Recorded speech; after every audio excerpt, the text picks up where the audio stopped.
Only 23% of U.S. workers strongly agree that they trust their leadership. Well, it's a big part of leadership that is easy to ignore. So being a good leader means creating followership. And the best way to do that is by building trust. And so we couldn't really hold each other accountable because there was no agreeing on where we're going as a team in the first place.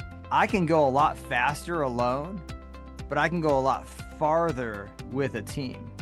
You're listening to the Credit Union Leadership Podcast, a podcast that delivers value and offers up insight that'll help your credit union grow.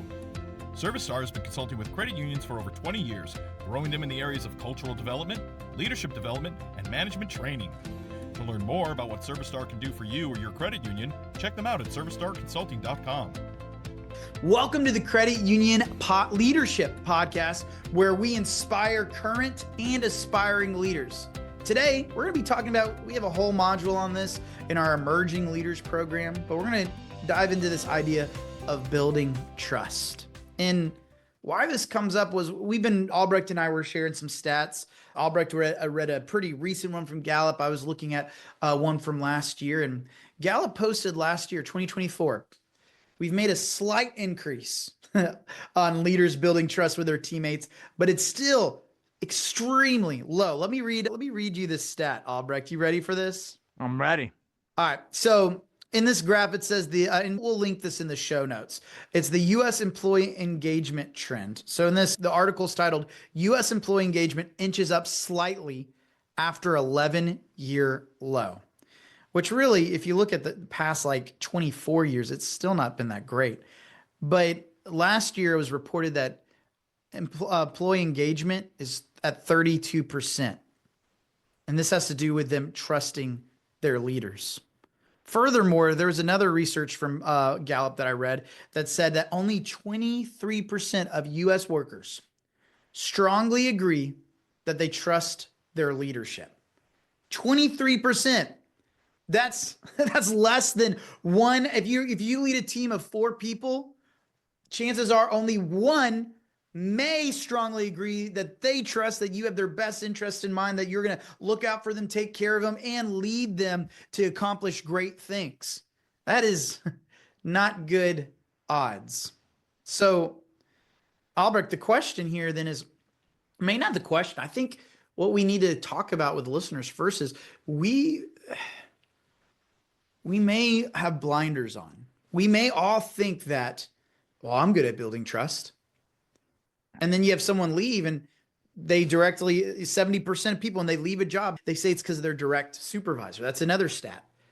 So what we need to do first is we need to ask the tough question is, am I really good at building trust? Or am I really good at building trust with specific personality types, but not all personality types?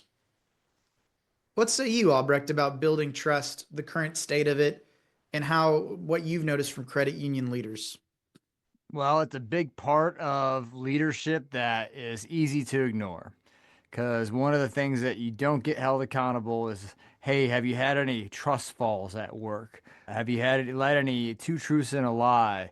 Have you brought lunch in and talked about nothing work related? I mean, these are the things that you could do to inspire trust at work, and yet nobody's holding you accountable to the KPI for building trust. So it's easy to kind of just fall into the trap of focusing on outcomes and moving your team towards these outcomes without actually letting your team know that you are trustworthy. And so a big part of being a follower is getting to know the people who you're following. If I don't know you, I don't trust you, right? And if I don't trust you, I'm not going to follow you. And so my definition of leadership, which I've shared on this podcast before, is take a look behind you. Do you have followers? So being a good leader means creating followership. And the best way to do that is by building trust. And so, 56% of attributes linked to great leadership has to do with satisfying the needs. And one of the biggest satisfactory psychological safety needs that might be out there is just feeling like you work in a trusted environment. I think that's why Gallup uses the question in the internal service survey, do you have a best friend at work? Because what it's really asking is, do you feel comfortable sharing your honest thoughts and opinions, as scary as they might be, with somebody else at work? Do you feel like you have some place to go to be able to be your authentic, true self, and there's no judgment? There's no using it against you. There's no bias in how it's interpreted because they're trying to skew the way that you think so that you can perform a certain outcome. And so that has to do with trust, because when there's lack of trust, there's a lack of valid truth sharing. And how do Mm. I know if I have a trust problem on my team? Well, I think it's said best by Warren Buffett. Trust is like the air that we breathe. When it's present, nobody notices. But when it's absent, everybody notices. And so if you think that maybe trusting is something that your team is working on, it's probably because people are talking about we need to work on trust. And And you some know of what, the Albrecht? What's interesting, so that Warren Buffett quote's really, really good. Chick-fil-A says something that I think is a good like add-on to it. They say that communication is the oxygen of business.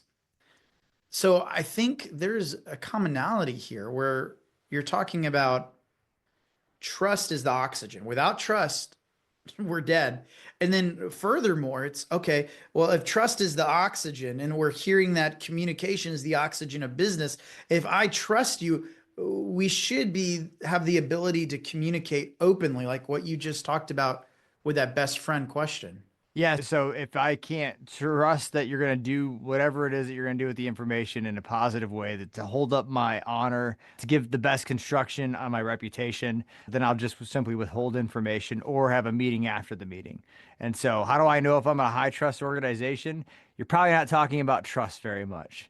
You probably have what they call devil's advocates in the room that raise objections to valid concerns that are out there. And it's not something that's addressed in the meeting after the meeting at the water cooler where everybody in the meeting said, oh, yeah, yeah, oh, this is good.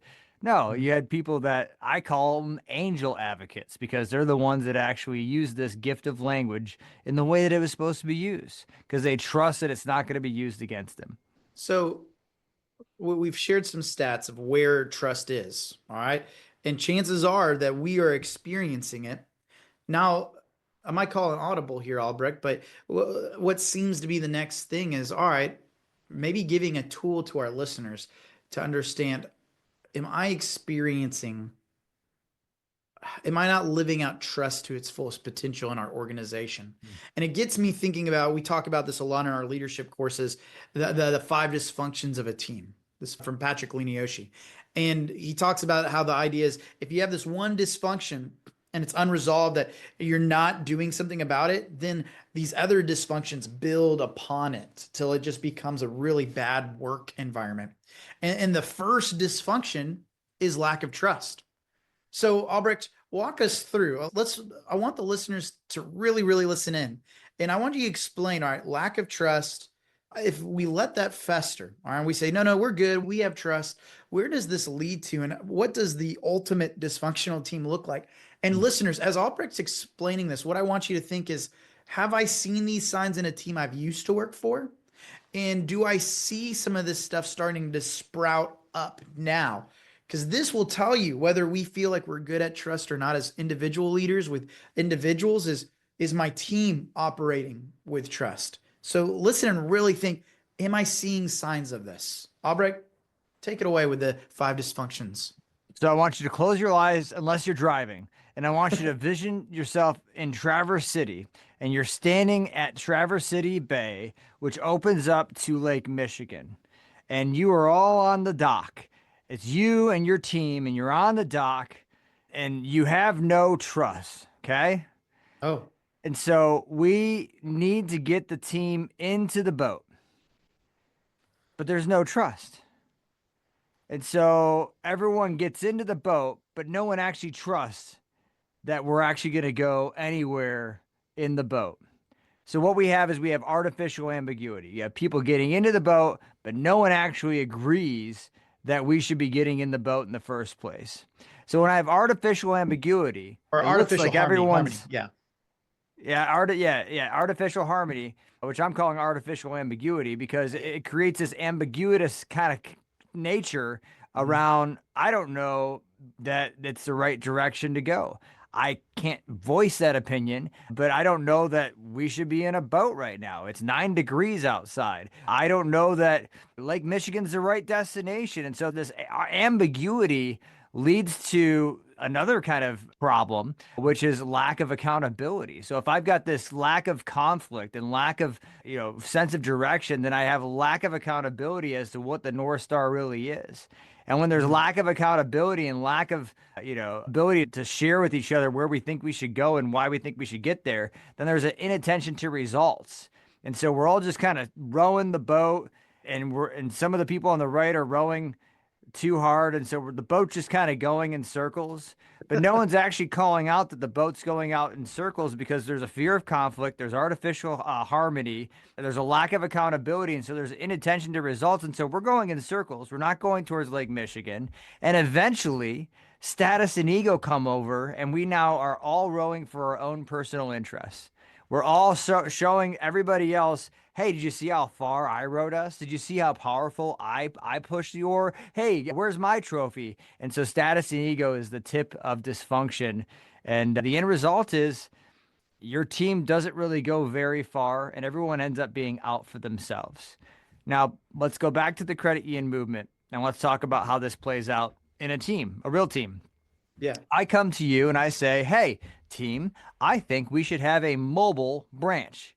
That's right. We just expanded our credit union charter. We now have access to 9 different counties, and our board is asking us to build branches in 9 different counties, and that's 9 different brick and mortar buildings that we'd have to build up under the members' dollar. And you know what I want to do instead? I want to get a Volkswagen Beetle, baby. And I want to paint that Volkswagen Beetle all certain kind of colors. And I want to put our logo on that bad boy and put a little vault inside of it. And we're going to have a mobile branch. And we're going to go out to 9 different counties, and we're going to save a ton of money. And in that meeting, because nobody really trusts me, they all say, sure, boss. That's the best idea since sliced bread. And so we go forward. We buy a Volkswagen Beetle. I'm in charge of painting, so I get it all different kinds of colors. I get a nice little logo. I slap it on there. And because there's this fear of conflict, this fear of true information, nobody ever stops me to say, hey, Scott, is this legal? Hey, Scott, have we looked at like the requirements for compliance as to what are the 911 audit requirements for a mobile branch? Hey, Scott, have we actually looked at like the wear and tear on the vehicle and the total like investment as far as amortization goes compared to a brick and mortar branch? Hey, Scott, have we looked at what we do at the branch when it's not out and about? Like, where do we park it? How do we lock it up? Who's in charge of it? Hey, Scott, have we talked? None of that's happening because we're all fearing conflict because we don't trust each other. And so now we actually deploy, and there's a lack of accountability because no one actually had their say. I mean, they might not get their way, but their voice was never voiced in the first place. And so there's no North Star. There's no direction as to what success really looks like. And so this inattention to results is maybe we get a membership and we celebrate it. Maybe the next day we get no memberships, and we're going just to go without an actual direction as to what good looks like. And at the end of the day, I take some selfies with me and my mobile branch. We post them up on the LinkedIn, and it's all about status and ego. Hey, look what I accomplished. Hey, look what we did. Versus, was that actually more impactful than a brick and mortar branch in one of the most prosperous counties in our state? We never actually had the conversation. And so we couldn't really hold each other accountable because there was no agreeing on where we're going as a team in the first place. So with everything you said, let me break it down for the listener. If you're experiencing boats and Beetles, cars, baby. Yeah. boats and Beetles, boats Let's and go. Beetles. If leaders, if you're seeing signs of one of these 5 things, there may be an opportunity to build more trust. The first one is this artificial harmony where everything's ambiguous and everyone's just saying yes, but it's not the real idea. The second thing is if there's this lack of conflict, and with this lack of healthy conflict, it's ideas aren't being shared, people aren't sharing what's really going on and how they feel about things. And because of that, then maybe the next thing you're experiencing is this accountability. Well, I'm doing my job. I'm rowing the boat and we're moving and just going left continuously because we're not holding each other accountable towards a greater purpose, which that would be the next thing with this lack of accountability. It's this inattention to results. I don't care what we're actually achieving. What I care about is, what am I doing? Am I the best? Am I getting delegated the tasks that I want? If you're experiencing these things, chances are there's an opportunity to build more trust.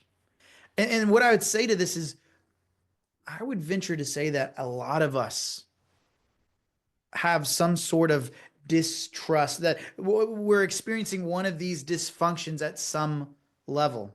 So what I want to talk about now is, I want to Albrecht us to talk about some practical solutions. What have we done? What have we done with other leaders to help them build this tool? Because if we're being honest, there's two problems. One is, I'm building trust great with my team. We're blind. Why? Because we're communicating only to people that think like us. So I think of one organization I recently went with, and the leader there, he's very strategic minded, and he's always thinking about, all right, how can we get better? All right, let's talk about what went bad, what we need to do better for the next time. And when he's talking to other people that are thinking like strategy, they understand, they trust him because they know what's going on. Whereas now, if we have people that are more focused on the relationship and the relational harmony, they're hearing, what did we do bad? How can we be better? And they go, oh my gosh, can you just notice that I did something good? And you're building distrust in that organization, but we're blinded by it. So, Albrecht, what are things we need to work on? And I know that you've got an arsenal of tools, ways to develop this trust. Yeah, and in that example that you just shared, you're talking about different personality types, and there's a whole kind of there's 177,000 different kind of personality types out there. So to be able to build trust per personality type might not be as powerful or as impactful as just understanding who's on your team, right? And so Strengths Finders, DISC, Myers-Briggs, this does actually work to build trust. But I want to circle back to why maybe people skip this step. You've been short-staffed. You've been searching for somebody for 7 months. Your team hasn't gone on PTO. And here's the deal. I can go a lot faster alone, but I can go a lot farther with a team. And so that rowboat example is pretty accurate, because we're going to be rowing real fast, because I'm not spending time working on building trust. I'm getting in the boat and we're going. But we're going in circles. So I can go faster alone, but I can go farther with a team. And so if you think it's good to go farther, then you probably want to have your team stop you before you build a Volkswagen Beetle branch and ask you really tough questions like, how are you going to lock down the vault? Who's going to be in charge of it when it's parked in a parking lot? How do we keep people from vandalizing it? How do we get it from being parked outside of a bar unintentionally, because the branch is actually in a shared parking lot, and someone takes a picture of our mobile branch outside of a bar, and now that's all on the news, and we weren't at the bar, we were at the branch, but it looks like we were at a bar. I mean, you need the angel advocates. And so how do I create trust? There's 3 ways to create trust within an organization. Number 1, time and patience. Trust is going to come. It's just going to take some time to get there. Trust takes a lot of time to build, seconds to destroy, and rarely is fully restored if you do break trust. And so number 2 is, because it takes so long to build trust, number 2 is, don't break trust. Don't put yourself in a situation where you could potentially break that trust. Be authentic to who you are and be transparent with other people as to who you are. Now, authenticity and transparency, they sound like the exact same thing, but authenticity is a conversation you have with yourself. And transparency is a conversation you have with others. They're both about the same thing. Who is the real deal Scott Anderley? How is that person going to show up? See, building trust is really about being consistent. Building trust is really about being boring. There's no surprises. I expect Scott Anderley to show up the exact same way, regardless of our branch gets robbed tomorrow or we build a new branch tomorrow. Either way, I know his expectation. I know how he's going to react, even though those are 2 kind of extreme examples. So building trust has a lot to do with knowing who you are and then sharing the authentic version of yourself with others through transparent conversations. Those are my 3 ways to build trust: time and patience, authenticity, transparency. So let's do this. We're going to take a quick break to get a word from our sponsors. When we come back, you had talked about the idea of never break trust. I've got a question from a listener here that I think would really puts the never break trust. The rubber hits the road. So let's talk about that when we get back. But right now, a word from our sponsors. Vertex Live nationwide is one of the most popular leadership training that's come out of Service Star Consulting in the last 4 years. The pandemic forced everyone to go live online, and we embrace the opportunity to take credit unions from around the nation and join their leaders into one 10-part series with a graduation at the end and a group project that takes these classroom leadership topics and turns them into real world competencies. You've heard me on the Credit Union Leadership Podcast talk about an investment in leadership as one that pays dividends in your others. And so many credit union leaders will benefit. Not only themselves, but their teams will benefit from being better strategic thinkers. Their teams will benefit from being better coaches. Their teams are going to benefit from being more effective delegators. And so topics like team building, employee motivation, don't let your team learn this by mistake. Give them that proactive leadership training that they need. Send them to Vertex Live nationwide, a cohort that runs twice per year here at Service Star Consulting. Office hours. Hey, can I ask you a question? All right, we're here for office hours. We actually have a question that revolves around this idea of building trust. And when Albrecht had mentioned one of his principles of never break trust because it takes a lifetime to build but seconds to destroy, I found this question. I was like, this is the perfect time to bring it up. So we have a listener saying, hey, how do you get someone to trust you with something personal? If they come to you and talk about something personal that's affecting their work, and afterwards they ask you not to share what's going on with anyone on the team or at work. So what I'm hearing here is they just started telling you about their life. They're pouring it out, which I would say it sounds like they have some sort of trust if they're doing this. But at the end of the conversation, they say, hey, can we keep this between us? But this stuff they claim is affecting their performance of them meeting their expectations. So Albrecht, have you faced something similar? What are some rules or principles or operating principles that you would suggest to not break trust here? Yeah, tread slowly. I had an employee who had some medical issues, and as a result ended up becoming a stay-home mom. And she was having repeated migraines, and her doctors were saying it was stress induced. And having a full-time job and being a full-time mom doesn't help that situation. And so there's a certain point in time where you can't be HR, and so you have to hand it over to HR. And when it comes to stuff at home, we all have issues at home, right? And so if it's a FMLA related issue, if it's a health related issue, I mean, all of this, HR is there to kind of protect us from we can't be the solution for I've got a problem at home. And so because we can't be the solution for I have a problem at home, we want to put boundaries up between personal and work so that we can still stay professional at work. There's some things that go on at home that you absolutely should not have conversations about at work. And so as a leader, I'd be very careful about having a lot of conversations about personal things. Those are good conversations to have with an HR team, especially if those things are keeping you from doing your job at work and they're home related. I can think of a handful. Let's say, I can't go home because I don't feel safe at home.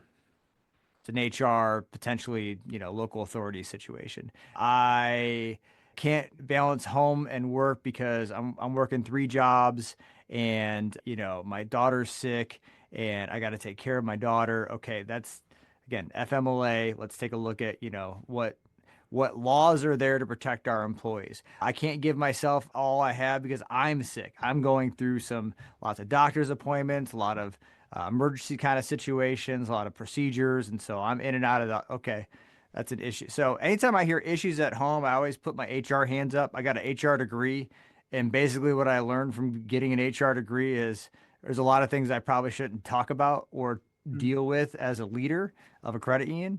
That's why HR is there. Now, So if if they I'm tell me hearing, something work related and they tell me I got to keep that in confidence, I'm going to say no. But it sounds like you have something to share anyways. Go ahead and share it. If it impacts our team and it impacts, our member, I'm probably going to have to do something with it. And there was a time when somebody came to me and said, "Hey, I got something to share with you, work related, but you got to promise not to tell anybody." And I did. I actually did promise not to tell anybody. And when he shared it with me, he shared that somebody was saying they were coming to work, but they actually weren't coming to work. The branch was locked, the lights were off, and members were even complaining. And my team member actually went over there and verified this was happening. And so that's what he came to tell me was that I had a branch that was quote unquote open, but the actual person who was running that branch wasn't there. The branch wasn't open and our members were complaining. And I had promised to keep that to myself. Well, I that had to would break be trust in that situation. I had to tell him weeks later, I can't live with this truth and not share it. It's my job to share stuff like that. So I should have said to him, and this is what I'd advise you to say. If it's something that impacts our members or our team members, I'm probably gonna have to share it. But it seems like you're interested in sharing with me. Go ahead and share what you were going to share in the first place. so a question about this. So you told us about two situations. Yeah. One, if it's more personal, HR hands go up. The second one, if it's work related, being in the habit of saying beforehand, or if they ask you too late, just say, hey, if it affects work, I may have to do something about it, and communicating that clearly beforehand. But my question's for the first one, because I think some of our listeners may say, all right, it's authentic of me to want to know what's going on with my team in a personal sense. And I'm thinking of some team members that I've heard talk about some family or marital stuff. And I'm not saying, hey, let's sit down and have a therapy session on it, but they may want to speak about this. But what I'm hearing you say is, hey, when that stuff comes up, is, hey, it'd be best for you not to talk to me about this. We have our HR department that can help navigate through these situations with you. Am I hearing you right in saying that? And then if I am, the question would Yeah, be, if it's affecting, so the question was, it's impacting my job. It's yeah, if it's happening at impacting, home and it's impacting my job. I can't fix that. yeah. So I've got to turn that over to HR. Now, they can have Mm. conversations with me all they want to. I just got to be super clear that those conversations are with the wrong department. Now, Okay. so Okay. there's a difference between connecting with somebody and that is sharing life. So I can tell somebody about my new dog at work. I can talk to my coworkers about over the weekend I went to a cottage and it was awesome and I got to let my hair down and I felt really kind of one with nature. That's different than, "Hey boss, can I talk to you? I think my marriage is falling apart." Yeah. That's different than, "Hey boss, can I talk to you? We need to change my schedule up because, I got all these medical appointments that I'm going to." Okay, let's we got to have at some point in time we got to draw the line between the personal and the work. Otherwise, you're going to have somebody saying, "Hey, let me tell you about my dating life." Yeah. Like that is not what we're at work to do, right? Yeah. Yeah. That would not be a workplace appropriate conversation. And so there's got to be boundaries as to what that looks like. And I think if you were to sit down with yourself and say, what's my boundary for what professional and personal kind of look like? I think you can draw a boundary and still be authentic and still connect with people, but Hmm. not make it where workplace performance suffers. That's good. That's good. So what I'm hearing you say is, and if I'm hearing you say this correctly, let me ask this question for the listeners as well. These workplace boundaries that you've suggested we create, or strongly say we should, would these workplace boundaries be different based on the individual, or are there some that you would say are irrefutable that everyone should have this boundary when it comes to employees sharing information with us? Yeah, workplace boundaries are kind of like you know it when you see it. Yeah. So there's at a certain point in the conversation where the conversation stops. It's just kind of a natural resting point of the conversation. Everyone kind of knows it when we get there. Same is true when we cross the line on somebody's dating experience over the weekend, or Yeah. there's just some things that aren't professional to be talked about in a workplace environment. So that's what I mean by you gotta put boundaries up. Yeah. We are here to move the movement forward. We are here to enrich our members' lives. I'd love to connect with you on what's going on with your grandma and what's going on at home, to an extent. Yeah. Yeah. So now the next question is, all right, what are tools that will enable me to build trust? Because, like we said, we may have a bunch of different types of people working together, and how I communicate may come across in a way that's not trustworthy, or may come across in a way that feels demeaning, or maybe I don't know who I'm working with. Albrecht, I know, well, both of us, we go and we work with leadership teams, we work with whole credit unions, we do team building activities. So plug there. If you want us to help you with team building, we can either get on a call and do some consulting, or we could come on site and do some team building activities and then connect this. What I want to hear from you, Albrecht, are what are tools, what are activities that you specifically do when building trust within leadership teams or just teams as a whole? And why do you do this? Yeah, I played the game of Monopoly as a new branch manager. In the mornings, everyone had a role, and that's one fun way to kind of bring banking into credit unioning. We also played the game of Pig. We had a basketball net in the back vault room, and everyone took a shot, and it was just a way to do not work-related stuff, to be able to connect on a human nature, on a human level. So then when we went back to doing work-related stuff, we knew each other more. And so Mm. when we go out on training days, typically I need to mix up those days, especially if there's lots of topics being talked about that day. And so that break in the middle of the day is good for restrooms, whatever. But I also like to bring in some kind of activity at some point in time in the training as well. Ideally after lunch, when people are trying to, digest their food, we can build tents blindfolded, or bring in the noodles and the marshmallows, and the tallest freeform standing structure wins. And you got 18 minutes to build the tallest freeform structure out of, noodles and marshmallows. Or even simple games that just require some critical thinking, like, hey, you've got 5 chain linked, paper clips. How do you connect them all without connecting the two ends? Or, hey, you've got these thumbtacks and these candles. How do you connect the candle to the wall without wax dripping on the floor? Even the last credit union I went to, I bought one puzzle and I split it. It was a 100-piece puzzle. There's 4 tables. I gave each table 25 pieces of the 100-piece puzzle in individual plastic baggies, and I said, "Hey, it's a race. Build your puzzle the fastest," without letting them know it's just one puzzle. And so eventually they started saying, "Hey, I think I'm missing some pieces."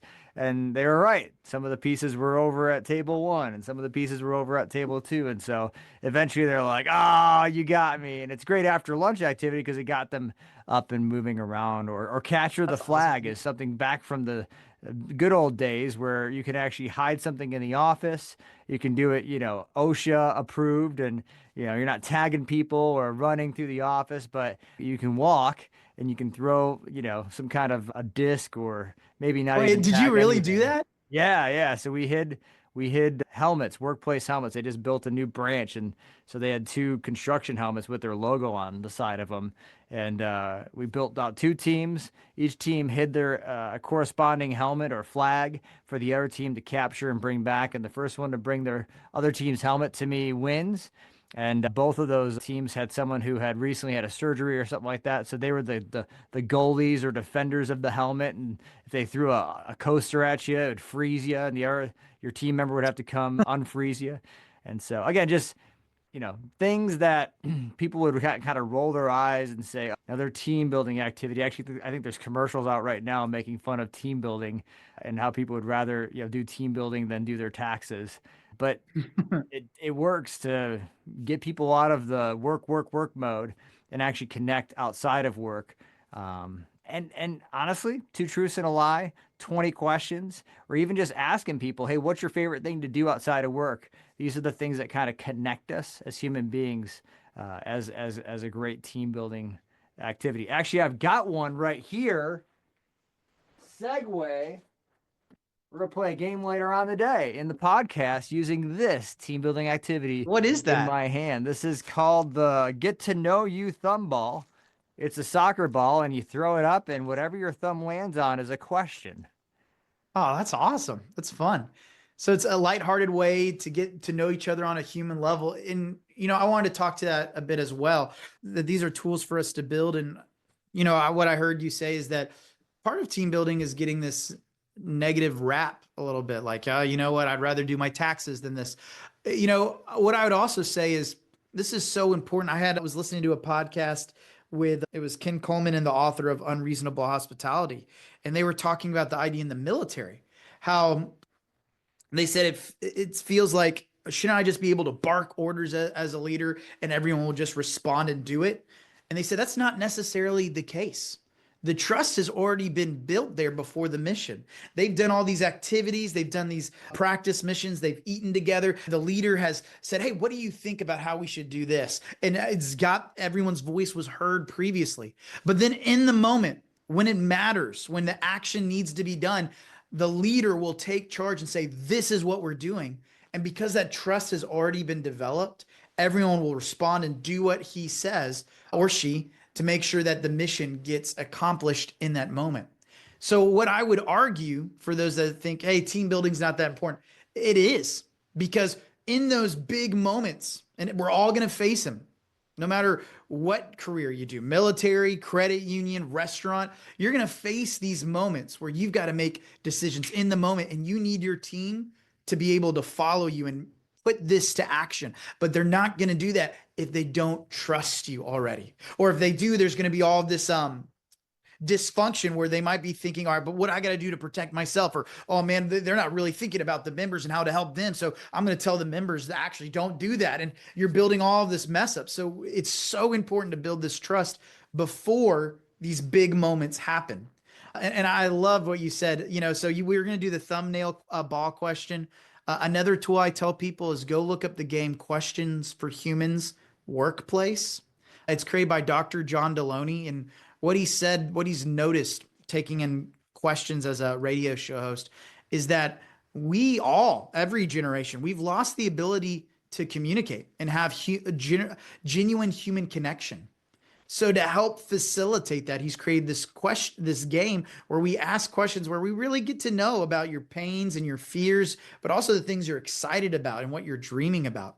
And I'm thinking that might be the same concept with this thumbnail ball game, Albrecht. Is that right? I'm guessing so. Let's give it a shot in the next episode, segment of the Credit Union Leadership Podcast. All right, game time. Getting to Know You Thumb Ball. For conversation starters, icebreakers, energizers, and the Credit Union Leadership Podcast. Here's the scenario. I throw the ball up in the air, I catch it with one of my hands, and boom, whatever my thumb lands on, that's the question I ask of my co-host, a super extraordinaire producer of the Credit Union Leadership Podcast, Scott Anderley. Are you ready? I'm ready, dude. Throw that ball in the air. Question number 1. What is a team building activity you like to do with credit unions? What a strangely specific question on that ball. I love the TV show Survivor, and I just got into that show 4 to 5 years ago, so I'm a little late on the boat. I know it's like they're on season 48 right now.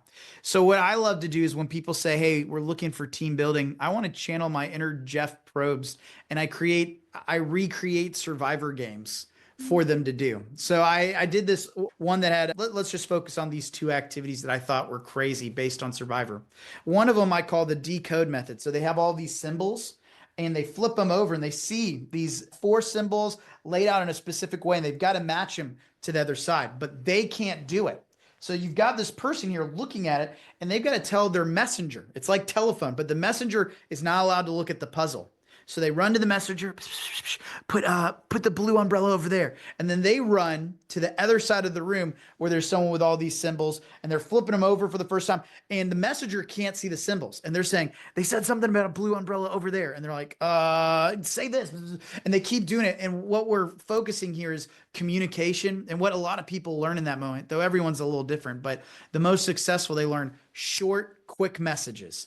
And if they do that and they focus on the baby steps, they win a lot faster than someone who's like, blah, blah, blah, blah, blah, blah, blah, blah, blah, blah, blah, blah. Because then the messenger forgets, they don't know what they're talking about. Then after they complete that, then the other teammates, what they have to do is they've got to throw these balls into these boxes, and they have to throw 2 balls in each box. But here's the thing. The person throwing the ball is blindfolded, and the other teammate guides them to throw it. But they have to stay behind this line and throw it. So however they decide, I've done it. I've seen the guide right beside the person throwing, like whispering, like throw a little farther to the left. And then they throw and you'd be like, oh my gosh, they're so far. Then another guide said, throw to my voice, and was like at the ball and was like, at the box. So they would throw where they hear the voice. And I thought that challenge was going to take like 30 minutes. And man, the communication, the problem solving, creativity went so well that they accomplished that challenge in 2 minutes. And I was so shocked. But I get to channel my inner Jeff Probst and Survivor. These people are getting up out of their chairs, not generally thinking about what we're talking about, but it's an opportunity to create memories, moments, and know each other on a human level. Remember when we bonded together and what we accomplished for the seemingly impossible task? If we could do that, I know we could do this task that just seems like the BHAG, the big, hairy, audacious goal that we have. So that's been really, selfishly, really fun, but also just really good for people as well. So, yeah. What other questions you got for me? All right, here we go. Giving it a toss. My thumb is on a question that's covered up. Can't see that one. Let's go to another one. Oh, what's a new skill you'd like to have with no effort? Wow, a new skill that I'd like to have with no effort. You know what? Music engineering or something with computer engineering. I make music, I enjoy it, but I'd love to be able to do the engineering side of it. I'm really good at songwriting, really good at the live aspect, connecting with people, but I'm not really good at learning how to talk to a computer. Let's do 2 more. All right. Wait, what about you, Albrecht? What about you? What's a new skill you would like to just instantly have? Strategic thinking. Wow, that was fast. Because if I've got strategery, the world is my oyster. But sometimes I get bogged down by the basics. I get bogged down by the minutia of management. And Vertex Live nationwide can carry me to the new heights with 2 hours of strategic thinking right there in front of my face, but I lead it. If only I could just acquire that skill. That would be easier than having to go to that class every spring and fall and go to that session. All right. Another question from the ball. What makes you happy despite any mood? Wow. What makes me happy despite any mood? Sometimes really good food or ice cream or music.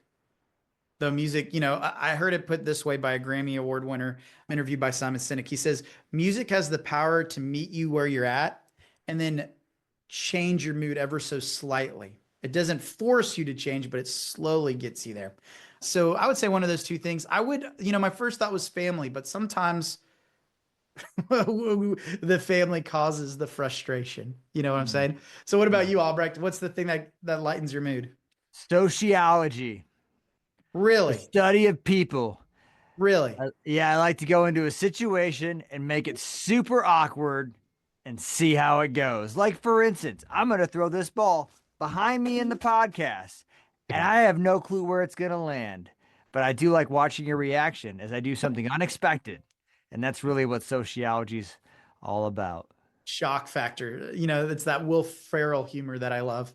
Well, hey, let's end it right there because the ball's gone. So guys, what we talked about was the importance of building trust. We talked about signs to figure out if you could develop your trust in your organization. And then we talked about different tools. One of them is taking time and not talking about work. We talked about these ideas of these strengths finders, or not strengths finder, but trust building activities. And we ran through one together and did it. So guys, thank you so much for listening. reach out to us. Give us your questions, thoughts, or your credit union soup for the soul. We want to be a part of your journey. This is Scott Anderley and Scott Albrecht. We'll catch you on the next episode of the Credit Union Leadership Podcast. Interested in submitting a question to the Credit Union Leadership Podcast, we want to hear from you. Go in our show notes. We have a link over there, and in that link, it's going to take you to two options. You can submit a question written out through email, or you can submit an audio recording through SpeakPipe. We make it super easy. Go to the link in the show notes, click audio recording. Once you click audio recording, it's going to take you straight to a website where you just press the record button. You've got 90 seconds to submit a question or submit you catching doing somebody do it right. And then you just type in your name and email address, and that's it. It comes straight to us, and we'll take it from there. So you don't need to download anything. You don't need to get any new software. You just go to this website, press record, and click submit, and we're good to go. So go to the link in the show notes, click if you want to submit a question written out or through audio, and we'll take it from there. Thank you, guys. We'll see you next time. The financial impact of successfully interacting with irate members is extremely significant. Studies show that 83% of customers feel more loyal to brands that respond to resolve their complaints. Additional research from Harvard Business Review reveals that dissatisfied customers, the only thing they're really looking for is empathy when they use negative or angry tones. So with that reality in mind, there's critical skills for employees to master in effectively handling irate members. In diffusing irate members, ServiceStar brings our research from Filing Institute. And guess what? This is a challenge for us because we revealed that credit union employees are the most likely to avoid conflict by freezing or fleeing from it. So sign up for this class, Diffusing Irate Members, where you're going to learn the top reasons why members become irate, how to treat an irate member throughout the interaction, knowing when and how to terminate an interaction professionally and respectfully if needed, and how to stay positive to help diffuse the anger. So go on to the show notes, click Diffusing Irate Members. This is an online workshop that is 2 hours with a ton of information that will empower you in handling irate members.